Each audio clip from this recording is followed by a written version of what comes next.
Donc ce qu'on va faire maintenant, c'est qu'on va planter ce qu'il y a là-dedans. Est-ce que vous connaissez?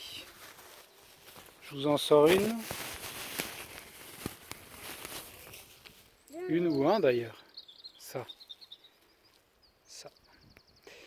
C'est des topinambours. Donc c'est la première année que j'en plante. Je vais mettre ça ici derrière moi, là, en bas de la butte, là. Ici, voilà, là. Tout le long. Voilà, jusqu'à à peu près le tas qui est là. Donc je sais plus, j'en ai une petite dizaine. Alors les topinambours, quand on les plante, il faut faire attention parce que c'est très prolifique, hein, ça se répand. Une fois qu'on en a mis à un endroit, comptez pas faire autre chose à cet endroit-là, ça reprend d'une année sur l'autre, ça fait que de donner, c'est un truc de fou. Voilà, j'en ai mis ici. On va la laisser tranquille dans ce petit jardin. Voilà. Et tant pis un bout, tant pis. Tant pis. Bon, en fait, ici c'est plein de cailloux. Du coup, je vais pas en planter là, je vais aller voir plus loin si c'est de la bonne terre. Parce que là, je le sens pas trop. Je le prends ça.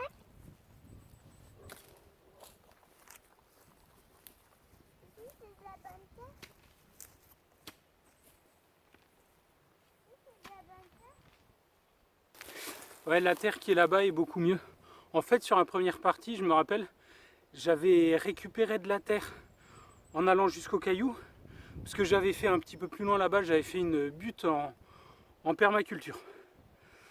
Alors c'est la permaculture, moi j'ai fait des tests, ça a rien donné de concluant. C'est pour ça que je suis repassé à un mode de potager plus classique où je retourne la terre et je plante. Voilà, moi c'est... Il y a du travail de la terre, donc il y a plus de boulot, mais c'est le truc qui me donne de meilleurs résultats. Le ratio embêtement-résultat, je trouve qu'il est favorable avec en tout cas pour moi, au mode de potager classique. Voilà, donc j'ai préparé les rangées. Je les plante un peu comme des patates. Alors en fait, j'avais 10 topinambours, j'ai fait 4 rangées, donc je me suis dit je vais en couper. Il y en a deux que j'ai coupé en deux, comme ça me fait 4 par rangée.